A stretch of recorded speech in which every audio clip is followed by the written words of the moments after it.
Hello दोस्तों, नमस्कार। मैं आपका अपना हिमांशु पांडे, हिमांशु जीएस मस्ती पांडे सर में दोस्तों हार्दिक स्वागत, अभिनंदन और तहे दिल से दोस्तों आप सभी का हार्दिक स्वागत करता हूं। आज आप लोगों के लिए भारतीय संविधान का दोस्त कौन सा पार्ट लेकर आया हूं, तो आज आप लोगों के लिए भारतीय संविधान का पार्ट 5 लेकर आ गया हूं।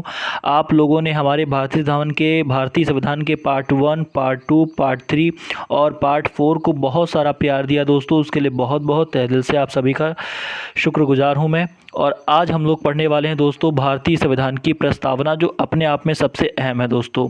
देखिएगा, इसमें हम लोग दोस्तों क्या पढ़ेंगे, तो इसमें हम लोग देखेंगे सबसे पहले कि क्या है भारतीय संविधान की प्रस्तावना। प्रस्तावना को दोस्तों हम उद्देशिका भी कहते हैं। प्रस्तावना को हम लोग क्या कहते हैं, उद्देशिका भी कहते हैं। तो क्या है भारतीय संविधान की प्रस्तावना का अर्थ, और समझेंगे इसके हम प्रमुख कुछ शब्द जो आपके पेपर में पूछे जाते हैं। और देखना, यहाँ से आपको 1 नंबर अवश्य मिल जाएगा। चलो हम लोग स्टार्ट करते हैं भारतीय संविधान की प्रस्तावना। लेकिन स्टार्ट करने से पहले दोस्त हम लोग इसको पढ़ लेते हैं एक बार पूरा, कि भारतीय संविधान की प्रस्तावना क्या है। लोग क्या करते हैं, ऊपर ऊपर पढ़ के छोड़ देते हैं, जबकि इसके बीच से प्रश्न पूछ लिया जाता है। इसीलिए हम थोड़ा सा भी जो है गलती नहीं करेंगे, आराम से पढ़ेंगे। देखिएगा, हम भारत के लोग भारत को एक संपूर्ण प्रभुत्व संपन्न समाजवादी पंथ निरपेक्ष लोकतंत्रात्मक गणराज्य बनाने के लिए और उसके समस्त नागरिकों को सामाजिक, आर्थिक और राजनीतिक न्याय, विचार, अभिव्यक्ति, विश्वास, धर्म व उपासना की स्वतंत्रता, प्रतिष्ठा और अवसर की समता प्राप्त कराने के लिए तथा उन सब में व्यक्ति की गरिमा और राष्ट्र की एकता तथा अखंडता सुनिश्चित करने वाली बंधुता बढ़ाने के लिए दृढ़ संकल्प होकर अपनी इस संविधान सभा में आज दिनांक 26 नवंबर की यूज़ किया गया। मैंने कहा था 26 नवंबर को संविधान आंशिक रूप से पास हुआ था, और इस दिन 3 दिवस मनाए जाते हैं। विधि दिवस मनाया जाता है, कानून दिवस मनाया जाता है और संविधान दिवस मनाया जाता है। मैंने आप सभी को बताया भी था। को एदत द्वारा इस संविधान को अंगीकृत अधिनियम और आत्मसमर्पित करते हैं। ये है हमारी भारतीय संविधान की प्रस्तावना। अब मैंने आपको पूरा पढ़ के बता दिया, लेकिन आप लोग समझ रहे होंगे कि ये सर क्या बता गए, मुझे कुछ तो समझ में आया नहीं। इसको समझने के लिए आप हमारे वीडियो के लास्ट तक बने रहिए, आपको सब कुछ समझ में आ जाएगा। चलिए, अब हम लोगों ने भारत संविधान की प्रस्तावना पढ़ ली। अब हम एक एक बात समझते हैं। देखिएगा, सबसे पहली बात, अगर सबसे पहला आपसे प्रश्न पूछा जाता है तो ये पूछा जाएगा कि संविधान की जो प्रस्तावना है, संविधान की प्रस्तावना की भाषा कहाँ से ली गई है। तो संविधान के प्रस्तावना की भाषा ऑस्ट्रेलिया से ली गई है। अब आपके मस्तिष्क में एक बात आई होगी कि सर आपने तो बताया था एक बार ट्रिक में कि भारतीय संविधान की जो प्रस्तावना है वो तो अमेरिका से ली गई है, इसकी आपने ट्रिक भी बताई थी। तो ध्यान रखना, अगर केवल प्रस्तावना की बात हो तो करना है अमेरिका, अगर केवल प्रस्तावना की बात हो तो करना है अमेरिका। लेकिन अगर बात हो रही संविधान की प्रस्तावना की जो भाषा उसमें यूज की गई, भाषा आ जाए, तो भाषा में करना है क्या, ऑस्ट्रेलिया। दोस्त यहाँ पे बहुत बातें आपको ध्यान रखनी है, गलती मत कर देना। मैं आपको फिर से बता रहा हूँ, अगर केवल प्रस्तावना की बात हो तो आप करना दोस्त क्या, अमेरिका। लेकिन अगर कहे कि संविधान की प्रस्तावना की जो भाषा है वो कहाँ से ली गई है, तो भाषा जो ली गई वो दोस्त कहाँ से ली गई है, ऑस्ट्रेलिया से ली गई है। दूसरी बात ध्यान रखना, संविधान की जो प्रस्तावना है उसमें केंद्र बिंदु क्या है, मतलब पूरी जो संविधान की प्रस्तावना है उसमें सबसे मेन इंपॉर्टेंट बात कौन सी कही गई है, तो कहना भारत की जनता को सबसे मेन माना गया है। कहा गया है कि इस भारत में वही होगा जो भारत की जनता चाहेगी, और जो भारत की जनता चाहेगी वही होगा, उसके अलावा कुछ भी नहीं होगा। अब आप लोग तो इससे बेहतर जानते हो कि क्या हो रहा है, ठीक है। संविधान की प्रस्तावना में केंद्र बिंदु क्या है, भारत की जनता को माना गया है, कि जो भारत की जनता माने कहेगी वही होगा। इस बात को ध्यान रखना दोस्तों। इसका एक अलग नाम भी है, इसे संविधान की आत्मा व कुंजी भी कहा जाता है। ये क्वेश्चन पेपर में पूछा गया था, कि बताइए भारतीय संविधान की प्रस्तावना को किस अन्य नाम से भी जाना जाता है। तो ध्यान रखना, इसे संविधान की आत्मा अथवा कुंजी भी कहा जाता है। ये ऐसे बदल के पूछ सकता है कि बताइए संविधान की आत्मा किसे कहा जाता है, तो आंसर आपका हो जाएगा क्या, संविधान की प्रस्तावना। अगर पूछेगा संविधान की कुंजी किसे कहा जाता है, तो भी आंसर हो जाएगा संविधान की प्रस्तावना, गलती मत करना। आगे, संविधान की जो प्रस्तावना है वो जवाहरलाल नेहरू ने 13 दिसंबर 1946 को प्रस्तुत किया था। ये मैंने आपको पिछले लेक्चर में बताया भी था। कि संविधान की प्रस्तावना को जवाहरलाल नेहरू ने कब प्रस्तुत किया था? तो 13 दिसंबर 1946 को प्रस्तुत किया था। चलिए आगे बढ़ते हैं दोस्त। अब देखो ध्यान रखना कि इसमें एक संविधान संशोधन हुआ था। ये कोई पेपर में पूछे या ना पूछे, लेकिन ये जरूर पेपर में आपसे पूछा जाएगा। इसकी मैं गारंटी लेता हूँ कि ये जरूर पेपर में पूछा जाएगा। 42वां संविधान संशोधन कब हुआ? 1976 में हुआ। दोस्त बहुत इंपॉर्टेंट है, कोई पूछा जाए ना पूछा जाए, लेकिन ये very very very very very very very very बहुत इंपॉर्टेंट है। ठीक है, तो 42वां संविधान संशोधन 1976 में 3 शब्द जोड़े गए थे दोस्त। कितने शब्द जोड़े गए थे?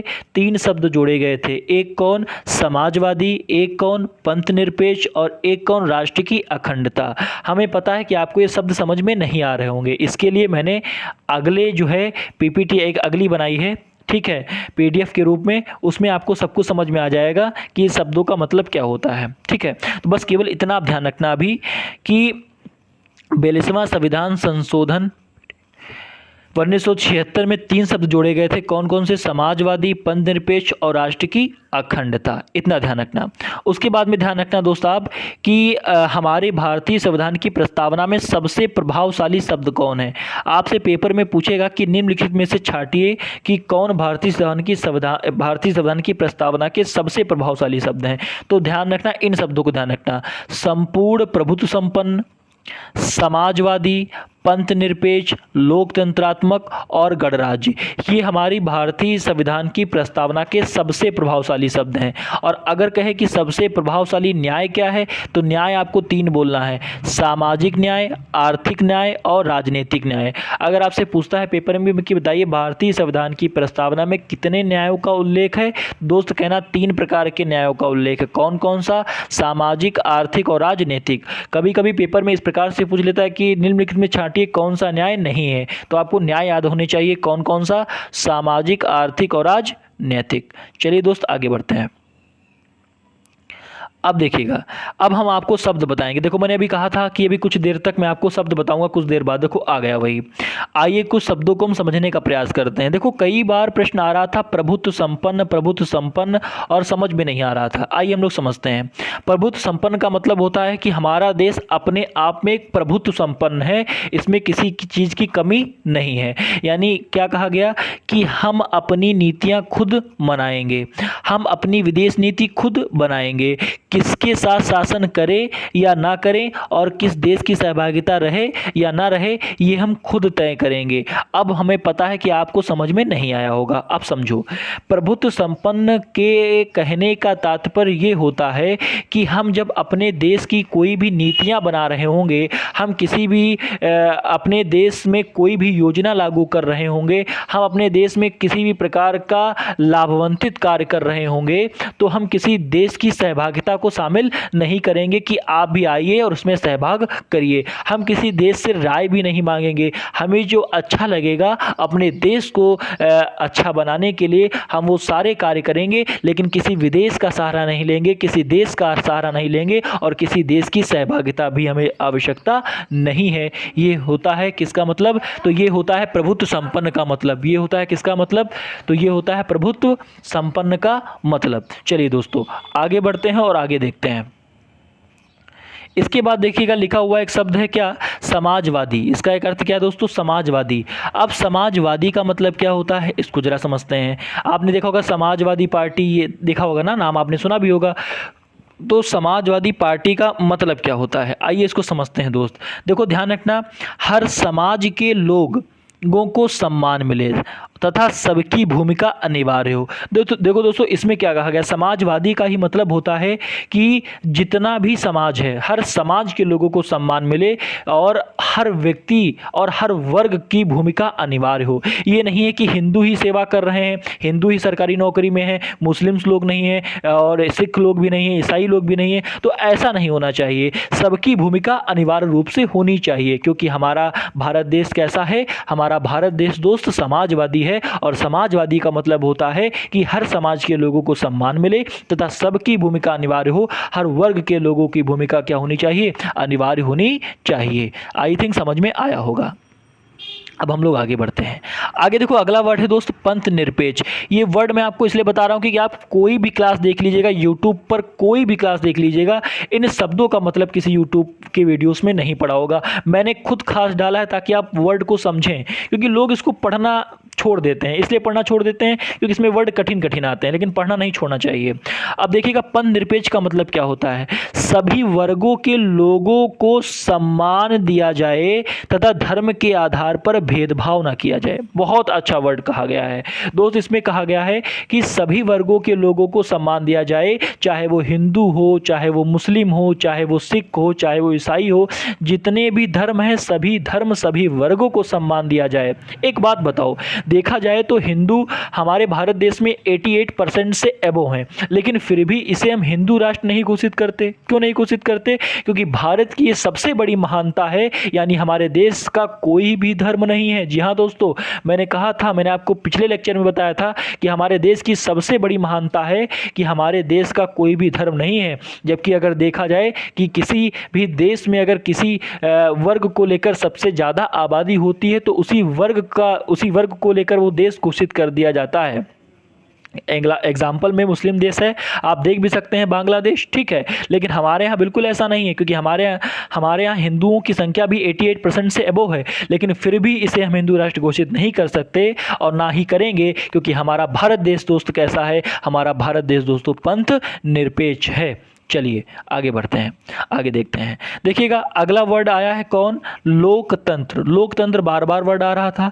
लोकतंत्र का मतलब क्या होता है? तो ध्यान रखना, कहने का तात्पर्य यह है कि जनता के द्वारा बनाया गया तंत्र। इसका मतलब क्या है? तो ध्यान रखना, लोकतंत्र का मतलब होता है कि लोगों का तंत्र, खुद का तंत्र, जनता के द्वारा बनाया गया तंत्र हो, चाहे वो फिर बीजेपी हो, चाहे फिर वो समाजवादी पार्टी हो, चाहे फिर वो बीएसपी पार्टी हो, या फिर कोई भी पार्टी हो। कहने का तात्पर्य ये है कि हम जो भी अपने राजा को चुनेंगे, प्रधानमंत्री को चुनेंगे, मुख्यमंत्री को चुनेंगे, उसमें लोगों की सहभागिता होना अनिवार्य है। हम जिसे चाहेंगे उसे ही चुनेंगे और वही लोकतंत्र में आएगा। यही कहने का मतलब होता है। लोकतंत्र के कहने का मतलब होता है कि लोगों के द्वारा चुना गया तंत्र ही क्या कहलाता है दोस्त?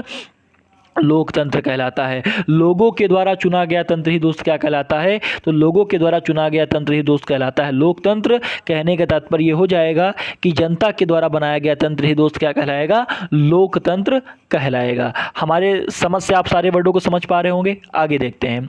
आगे जो वर्ड बहुत इंपॉर्टेंट हम वही लेकर आए हैं, सारे लेकर नहीं आए, ठीक है। गणतंत्र का मतलब क्या होता है? ध्यान रखना, गणतंत्र और लोकतंत्र इसमें अंतर समझ लीजिएगा। गणतंत्र का मतलब होता है कि पैतृक नहीं होना चाहिए। पैतृक नहीं होना चाहिए, इसका मतलब क्या है दोस्त? तो पैतृक नहीं होना चाहिए, इसका मतलब ये है कि आपने मूवी भी देखी होगी सुपर 30। तो सुपर 30 मूवी में कहा गया है कि राजा का बेटा अब राजा नहीं बनेगा, जो सबसे ज़्यादा बुद्धिमान होगा वही व्यक्ति क्या बनेगा? वही जिसमें योग्यता होगी दोस्त, उसी को ही राजा बनाया जाएगा। तो गणतंत्र का मतलब ये होता है कि पैतृक नहीं होना चाहिए, यानी जिसमें योग्यता होगी और जिसको जनता हमारी चुनेगी वही इस लोकतंत्र में राज करेगा। यही गणतंत्र का दोस्त क्या होता है? मतलब होता है। यानी कुछ अवधि के बाद में पार्टी बदल जाएगी, कुछ अवधि के बाद में दोस्त क्या बदल जाएगी? पार्टी बदल जाएगी। तो गणतंत्र का मतलब ही क्या होता है कि पैतृक नहीं होना चाहिए। लेकिन ब्रिटेन में दोस्त पैतृक है। ब्रिटेन में क्या होता है कि राजा का बेटा ही राजा बनता है, लेकिन हमारे भारत देश में ऐसा नहीं है, आप सभी लोग जानते हैं, ठीक है। चलिए आगे बढ़ते हैं, यहां तक आप लोगों को समझ में आया होगा। इसके बाद देखिएगा, भारतीय संविधान की प्रस्तावना में 2 वाद लाए गए थे, 2 संशोधन लाए गए थे। सबसे पहला जो वाद लाया गया था ये था बेरूवाड़ीवाद। अब यहाँ पर आप बेरूवाड़ी वर्ड देख रहे हैं तो यहाँ पर आप समझ रहे होंगे किसी का नाम है, तो ये किसी का नाम नहीं है, ये एक स्थान का नाम है। और यहाँ पे बेरूवाड़ी जो संघवाद हुआ था ये कब हुआ था? तो ये 1960 में हुआ था। इसमें क्या हुआ था? इसमें कहा गया था कि भारतीय संविधान में संशोधन किया जा सके, लेकिन सुप्रीम कोर्ट ने कहा कि इसे संविधान का अंग ही नहीं माना जाएगा। ध्यान रखना, सबसे पहले भारतीय संविधान की प्रस्तावना को संविधान का अंग नहीं माना गया था। सबसे पहले भारतीय संविधान की प्रस्तावना को संविधान का अंग नहीं माना गया था। जी हाँ दोस्तों, सबसे पहले भारतीय संविधान की प्रस्तावना को संविधान का अंग नहीं माना गया था। इसीलिए बेरूवाड़ी संघवाद 1960 में कहा गया कि पहले भारतीय संविधान की प्रस्तावना को संविधान का अंग माना जाए, लेकिन सुप्रीम कोर्ट ने कहा कि नहीं, इसमें संशोधन तो तब किए जा सकेंगे जब इसे हम अंग मानेंगे। हम इसे अंग ही नहीं माने हैं तो इसमें संशोधन क्या होगा। आइए एक बार इसको फिर से समझते हैं। बेरूवाड़ी संघवाद 1960 में यह कहा गया कि इसमें हम संशोधन कर सकते हैं क्या, तो सुप्रीम कोर्ट ने कहा देखो भैया, संशोधन तो तब करोगे जब इसे हम संविधान का अंग मानेंगे। अभी तो हम इसे हम संविधान का अंग ही नहीं मान रहे हैं, तो इसमें संशोधन क्या कर सकते हैं। उसके बाद में देखना, एक अगला वाद आया जिसका नाम था केशवानंद भारतीवाद केरल 1973। तो केशवानंद भारतीवाद केरल वाद 1973 में क्या कहा गया, सुप्रीम कोर्ट ने माना कि संशोधन हो सकता है। सुप्रीम कोर्ट ने कहा ठीक है, हम इसे संविधान का अंग मान लेते हैं और इसमें संशोधन हो सकता है, लेकिन दोस्तों, लेकिन ये कहा गया कि इसमें केवल सकारात्मक शब्द जोड़े जाएंगे, नकारात्मक शब्द नहीं जोड़े जाएंगे। जी हाँ दोस्तों, सबसे पहली बात ध्यान रखना, सबसे पहला वाद आया था 1960 में। सुप्रीम कोर्ट ने कहा कि देखो भैया, इसमें हम संशोधन नहीं कर सकते। तो बेरूवाड़ी संघवाद ने कहा संशोधन क्यों नहीं कर सकते, कहा संशोधन करने के लिए तो इसे हमें मानना पड़ेगा क्या, इसे हमें मानना पड़ेगा दोस्त संविधान का अंग। जब तक हम इसे संविधान का अंग ही नहीं मानेंगे तब तक इसमें संशोधन क्या करेंगे। इसीलिए अगला आया केशवानंद भारती बनाम 1973 और सुप्रीम कोर्ट ने कहा ठीक है, हम संविधान में संशोधन कर सकते हैं, लेकिन संविधान के संशोधन में प्रस्तावना में ऐसे ही शब्द जोड़े जाएंगे जो इस देश को मजबूत करेंगे, इस देश में जो है प्रभावशाली शब्द ही जोड़े जाएंगे, कोई भी नकारात्मक शब्द नहीं जोड़ा जाएगा जिससे हमारा देश टूटे। तो ये आप लोग समझिएगा। इसके बाद में सबसे लास्ट पॉइंट ध्यान रखना, अगला है भारतीय संविधान की प्रस्तावना में सबसे मोस्ट जो इम्पोर्टेंट बात है वो क्या है। तो ध्यान रखना कि ये मैं आपको ट्रिक बताया दे रहा हूँ, क्योंकि मैंने आपको कहा था कि 3 शब्द आए हुए हैं जो आप शायद पेपर में भूल भी सकते हैं। तो ध्यान रखना, संविधान की प्रस्तावना में 3 प्रकार के न्याय हैं। ध्यान रखना, ट्रिक क्या है, सारा। ट्रिक क्या है, सारा। तो ध्यान रखना, ट्रिक ऐसे ध्यान रखना, ट्रिक ऐसे आप ध्यान रखना, मैं आपको बताया दे रहा हूँ। ट्रिक मेरे बच्चे ऐसे ध्यान रखना, सा, फिर उसके बाद में आ, फिर उसके बाद में रा, सारा। तो सा से होगा सामाजिक न्याय, आ से होगा आर्थिक न्याय और रा से होगा राजनीतिक न्याय। तो 3 प्रकार के न्यायों का उल्लेख किया गया है। कौन कौन से, सामाजिक न्याय, आर्थिक न्याय और राजनीतिक न्याय। तो दोस्तों आज आप लोगों के लिए इतना ही। आशा और उम्मीद है कि आप लोगों को भारतीय संविधान की प्रस्तावना का यह सेशन बहुत अच्छा लगा होगा। अगर आपको अच्छा लग रहा है तो इस वीडियो को और लाइक कीजिए, शेयर कीजिए और दोस्तों सब्सक्राइब कीजिए। और दोस्तों जो हमारे इस चैनल पर नए हैं दोस्तों, वो इस वीडियो को दोस्त लाइक कर दीजिए। और दोस्तों इसके बाद ये भी बताइएगा कि कैसा लगा। आज के लिए धन्यवाद।